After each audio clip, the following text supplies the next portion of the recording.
잠언 21장입니다. 27절 보겠습니다. 한 절 말씀. 잠언 21장 27절 한 절의 말씀 다 함께 봉독합니다. 시작. 악인의 재물은 본래 가증하거든 하물며 악한 뜻으로 드리는 것이랴. 한 번 더 봉독합니다. 시작. 악인의 재물은 본래 가증하거든 하물며 악한 뜻으로 드리는 것이랴. 아멘.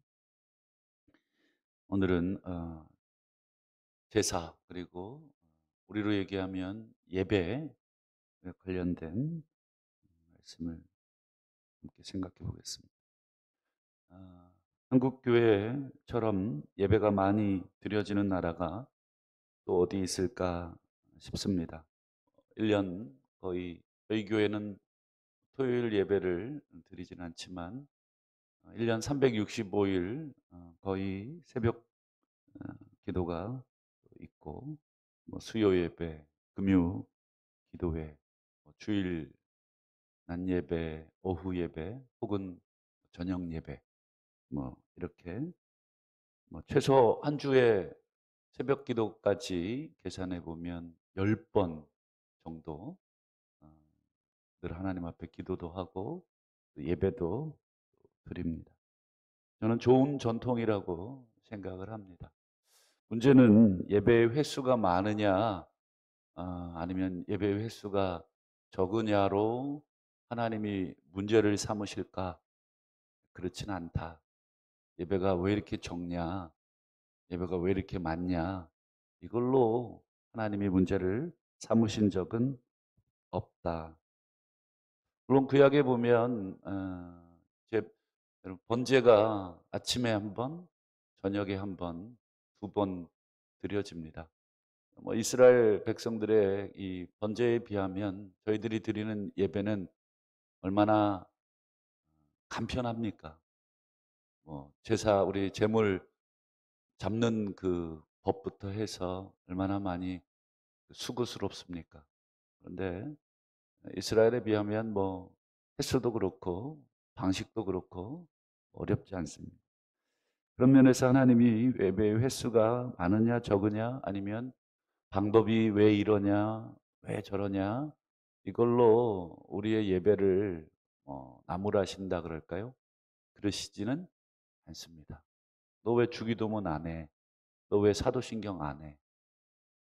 너 왜 찬송 하나만 해? 그리고 왜 찬송가만 불러? 이런 식으로 하나님이 형식으로는 뭐라고 하지 아니합니다. 오늘 그럼 뭐가 문제냐? 문제는 예배하는 사람이 문제입니다. 예배하는 자가 문제일 때는 하나님께서 반드시 지적하신다 하는 것을 봅니다. 27절을 다시 보시면 악인의 재물이라는 말이 나오죠. 악인의 재물은 가증하다. 재물이 가증하다는 얘기가 아닙니다. 누구의 재물이냐가 중요하다는 거죠. 악인의 재물. 반대로 죄인의 재물은 어떨까요? 죄인의 재물은 하나님이 당연히 받으시는데 문제는 악인의 재물이라는 것이고 하물며 뒤에 보시면 악한 뜻으로 드리는 그 재물은 말할 것도 없다 하는 것을 오늘 지적을 하고 계십니다. 27절의 말씀을 여러분 딱 보는 순간 우리 누가 번뜩 생각이 나십니까? 그렇죠. 가인. 대표적으로 이 가인의 이 제사가 기록이 되어 있잖아요. 창세기 4장 5절에 보면 가인과 그의 재물은 받지 아니하셨다. 그리고 뒤에 보시면 가인이 몹시 분하여 안색이 변했다. 가만 생각해 보시면 가인과 그의 재물이 왜 거부가 됐는가? 여러분 가인과 그의 재물은 왜 거부됐는가? 재물 때문이었습니까? 가인은 여러분 무엇으로 제사를 드렸어요? 곡식으로 드렸잖아요. 동생 아벨은 양으로 드리고 재물 때문에 그랬습니까? 곡식 재물은 하나님 거부하시고 양만 원하시는 거 아니요. 제사에 보면 소제가 있습니다. 곡식 제사입니다. 그러니까 이 곡식이라 그래서 거부하고 양이라 그래서 받아주시고 하나님이 육식 좋아하시고 채식 싫어하셔서 그런 것은 아니다. 더 나아가서 여러분 하나님이 우리가 드리는 제물을 잡수십니까? 그렇지 않습니다. 시편 50편에 분명하게 내가 너희들이 드리는 순양의 뭐 피를 마시겠느냐? 내가 뭐 부족해서 너희들에게 달라고 하는 줄 아느냐? 분명하게 이 재물에 대해서는 하나님이 나무라지를 않습니다. 그것에 대한 이유가 뭘까? 재물 때문이 아니면 가인과 그의 재물이 거부된 이유는 여러분 다른 것에서 우리가 찾아야 되죠. 재물의 종류도 아니고 그럼 뭘까? 그것은 바로 예배 드리기 전, 제사 드리기 전 너희 가인의 삶이 문제인 것입니다. 가인의 삶이 악했기 때문에 그 악한 자가 평소에 그 악을 행하다가 재물을 드리기 때문에 그 재물이 거부되는 것이고 그 사람이 거부되는 것입니다. 그리고 그 제사와 재물이 거부됐기 때문에 또 가인은 무슨 짓을 했습니까? 악을 행했습니다. 어떤 악을 행했냐면 동생 아벨을 미워하고 시기하고 하나님을 향해 분노하다가 결국은 죽이게 되는 악을 범하게 됩니다. 여러분 가인이 또 악을 범하니까 그리고 가인이 또 제사를 드린다고 가정을 해보면 그 제사와 제물은 받아들여지겠습니까? 또 받아들여지지가 않습니다. 그러니 또 삶으로 나가서 어떻게 되겠습니까? 똑같이 또 사는. 이걸 뭐라고 표현할 수 있냐면 악순환이라고 표현할 수 있습니다. 우리 요한일서 3장에 보시면 가인에 대한 기록이 나와 있습니다. 요한일서 3장 2절입니다. 12절입니다. 가인과 같이 하지 마라. 가인이 그러니까 오고 오는 모든 그 나쁜 것의 샘플이 됩니다. 가인과 같이 하지 마라. 보세요. 그는 악한 자에게 속하여 악한 자는 여러분 중성으로 번역이 되면 사탄, 악 어, 이렇게 번역이 될 수도 있고 남성으로 번역이 되면 사탄이 될 수도 있습니다. 그러니까 이 사탄으로 번역을 하든 아니면 뭐 진짜 악으로 번역을 하든 상관없습니다. 사탄이 곧 악이잖아요. 악이 곧 사탄이고 그는 악에 속하여 이렇게 번역해도 되고 악한 자에 속하여 이렇게 번역을 해도 됩니다. 그의 아우를 죽였다. 악에 속하여 아우를 죽였다. 즉 악이 먼저 있고 죽이는 것이 그 다음 따라오는 것입니다. 그러면요 어떤 이유로 죽였냐 또 묻죠. 죽이는 그 악한 행위는 또 이유가 뭐냐. 뒤에 보시면 그의 행위가 또 악하니까. 악하니까 악을 행하고 악을 행하니까 또 악하고 이게 악순환이 되는 것입니다. 계속. 마치 이것과 비슷하죠. 여러분 화가 나면 뭐와 함께 오냐면 짜증이 함께 옵니다. 막 짜증이 확 나고 화가 확 올라오고 이게 서로 맞물려 있는 감정이죠. 짜증과 화. 둘 중에 하나는 끊어내야 되는데 화가 나니까 또 짜증이 나고 또 짜증이 나니까 또 화가 나고 이게 계속 악순환적으로 반복이 됩니다. 이걸 어디 하나는 끊어야 되는데 끊어내지를 못하는 것입니다.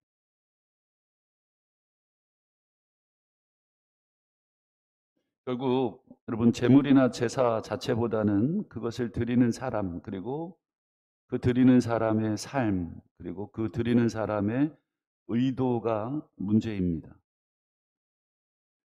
그럼 하나님이 그럼 어떤 것을 원하시는가? 우리 시편 50편 23절을 한번 볼까요? 제사는 제사인데 감사로 제사를 드리는 자가 나를 영화롭게 한다. 감사로 제사를 드리는 자가 나를 영화롭게 하고 그의 행위를 옳게 하는 자에게 내가 하나님의 구원을 보이리라. 여기서 감사로 제사를 드리는 게 뭘까요? 감사로 제사를 드리는 게. 그냥 늘 예배 시간마다 감사, 감사, 감사, 감사. 이렇게 막 주문 외우듯이 막 속으로 감사, 감사. 물론 그것도 하나의 방법이 되겠습니다만 감사로 제사를 드린다. 이게 뭘까요? 제사 앞에 감사가 있어야 된다는 뜻인데 그 제사라고 하는 행위가 있기 전에 그 앞에의 삶이 감사의 삶이 전제가 돼야 된다. 가인의 제사가 거부된 것은 그 가인의 제사 앞에 가인의 삶이 악하다고 하는 삶이 전제됐기 때문에 가인의 제사가 거부된 것처럼 어떤 제사가 하나님을 영화롭게 하냐면 그의 삶이 감사로 전제가 돼 있어야 한다는 거예요. 그냥 제사 드리는 이 순간만 그래 내가 감사 감사 감사 이게 아니고 마치 일주일로 표현하면 6일이 중요하다는 것입니다. 일주일의 하루의 삶이 그 순간에 감사하다. 내가 이렇게 예배 드릴 수 있어서 감사하지만 더 중요한 감사는 앞에 6일간의 우리의 삶이 감사로 채워져야 한다. 그럼 감사가 뭐냐? 그럼 감사가 뭔가요? 감사가 무엇입니까? 뭐 예를 들면 나에게 목마를 때 물을 주셔서 감사하죠. 그렇죠? 안 감사하시죠? 감사하나요? 감사하시죠. 그러면 목마를 때 물을 안 주셨어요. 그러면 어떻습니까? 짜증이 나나요? 물론 목이 마를 수는 있고 갈증이 막 올라올 수는 있죠. 답답할 수는 있죠. 그러나 감사라고 하는 것은 무엇입니까? 목마를 때 물이 공급되지 않아도 하나님의 주권을 인정하는 것입니다. 내가 목이 마른데 물이 공급되지 않은 이유가 있겠지. 또 하나님께서 나에게 목이 마르게 하시는 이유가 있겠지. 라고 하는 인정하는 삶. 그게 바로 감사의 삶입니다. 하나님의 주권과 하나님의 섭리를 인정할 때 우리의 삶에는 감사가 드디어 나오는 것이죠. 근데 하나님의 섭리와 하나님의 주권을 인정하지 않은 사람은 감사가 나오는 게 아니라 원망이 나오는 것입니다. 그 역사가 과거 이스라엘 백성의 광야의 역사입니다. 10번이나 하나님을 시험하고 원망하였다라고 바울이 기록하고 있는데 거의 다 그렇게 했다는 것입니다. 어려움이 닥칠 때마다 이스라엘 백성은 구원받아 홍해에서 나온 이후에 그들의 삶이 전혀 구원받지 않은 사람들처럼 행동했다는 것이죠. 이스라엘의 광야의 삶을 가만 들여다보면 그들이 구원받은 전이 아니라 구원받은 다음인데 여러분 그들의 삶이 결국은 가나안 땅으로 그들을 인도했습니까? 못했습니까? 인도하지 못했습니다. 다시 가나안 땅이 아니라 광야로 회군을 하게 하셨고 거기서 하나님이 다 죽이셨습니다. 결국 감사로 제사를 드린다는 것은 단 한 번의 제사의 순간의 감사를 채우라는 게 아니라 제사를 드리기 앞에 6일 또는 그 하루 그 시간 동안의 내 삶을 이야기하는 것입니다. 그리고 뒤에 나오는 행위를 옳게 하는 자에게 내가 나의 하나님의 구원을 보이리라. 이 행위를 옳게 한다는 말을 다르게 번역할 수 있습니다. 나의 계명을 지키는 자에게 이렇게 번역이 되는 표현입니다. 즉 행위가 옳게 되려면 하나님의 계명을 따라야 그의 행위가 옳다 하는 것입니다. 이 시편 50편 이 전체는 예배의 횟수, 제물의 종류에 대해서 하나님이 나무라지 않겠다. 너희가 드리는 제물에 대해서는 내가 나무라지 않겠다. 그러면 시편 50편 16절부터 20절을 보시면 하나님이 나무라시고 책망하시는 내용이 나오는데 어떤 내용이냐면 너희가 도둑과 연합한다. 그리고 너희가 간음하고 거짓을 꾸민다. 그리고 형제를 비방한다. 이게 너희들이 제물을 드리기 전의 삶이다. 그런 삶을 살다가 나에게 와서 황소와 수소의 제물을 막 드린다. 내가 그것을 언제 너희들에게 요구했냐. 이런 책망이시거든요. 그러면서 하나님이 가슴 아픈 이야기를 말씀을 하나 합니다. 너희가 도둑과 연합하고 간음하고 거짓을 꾸미고 형제를 비방하여도 내가 잠잠하니까 너희가 나를 너와 같은 줄로 생각하는구나. 너희들이 그런 삶을 살다가 일주일에 한 번 또는 하루에 한 번 내게 와서 제사를 드리고 예배를 드려도 내가 아무런 징계를 하지 않으니까 너희가 나를 너희와 같은 줄로 생각하는구나. 라고 하는 가슴 아픈 하나님의 외침이 있는 것입니다. 그러므로 우리가 이렇게 공적인 시간에 공적으로 드리는 예배, 이것이 굉장히 중요하지만 이것은 우리의 삶이 만들어내는 결과이고, 오늘 우리가 이렇게 예배를 드리는 것은 나머지 또 다른 예배가 드리기 전까지의 우리의 삶을 이끌어 가기 위한 그런 것이 돼야 되고, 우리의 삶을 다시 한번 비춰보는 것이 돼야 되고, 서로 악순환이 아니라 서로 선순환이 되도록 하기 위한 것. 우리가 한 주간 하나님 앞에 잘못 살아왔고, 그런데 그 잘못 살아온 것에 대해서 전혀 뉘우침이 없이 그냥 하나님 앞에 예배하고 그것으로 또 만족하고 또 다시 나아가서 똑같은 삶을 반복하고도 전혀 뉘우치지 않는 삶을, 그것을 가인에게 속한 삶이 되는 것입니다. 삶 속에서 하나님에 대한 뜻을 행하는 것이 전혀 없는 것이죠. 입으로는 예배를 드릴 수 있지만 삶으로는 예배를 전혀 드리지 않는 것입니다. 어떤 분이 그렇더라고요.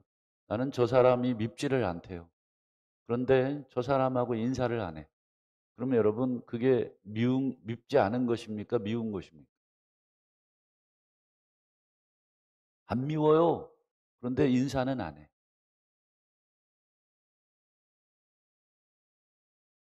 또 인사는 하는데 더 이상은 안 해. 그러면서 나는 구원받았다. 이렇게 착각하고 있는 것 같습니다. 전혀 하나님을 모르는 행위입니다. 여러분, 누군가가 순간 미울 수는 있죠. 누군가가 순간 아쉬울 수는 있죠. 여러분, 근데 그것을 삶 속에 계속 품고 있는데 어찌 그 예배가 연락이 될 수 있겠다. 가인과 똑같은 거 아니겠습니까? 여러분, 예수 믿는 사람은 그래서 영원히 누군가를 미워할 수가 없는 것입니다. 그걸 풀려고 애를 쓸 수밖에 없는 것입니다. 그렇지 않습니까?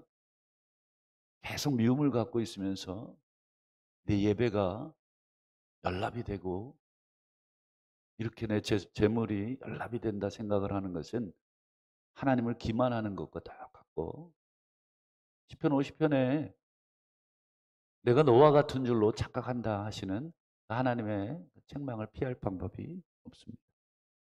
로마서 12장 1절을 보시면 사도 바울이 형제들아 내가 하나님의 모든 자비하심으로 너희를 권한다. 너희 몸을 하나님이 기뻐하시는 거룩한 산 제물로 드려라. 이것이 너희가 드릴 영적인 예배다. 그래서 제물 앞에 거룩한 살아있는 이라는 말을 썼고 그 앞에는 하나님이 기뻐하시는 이라는 말을 또 쓰고 있습니다.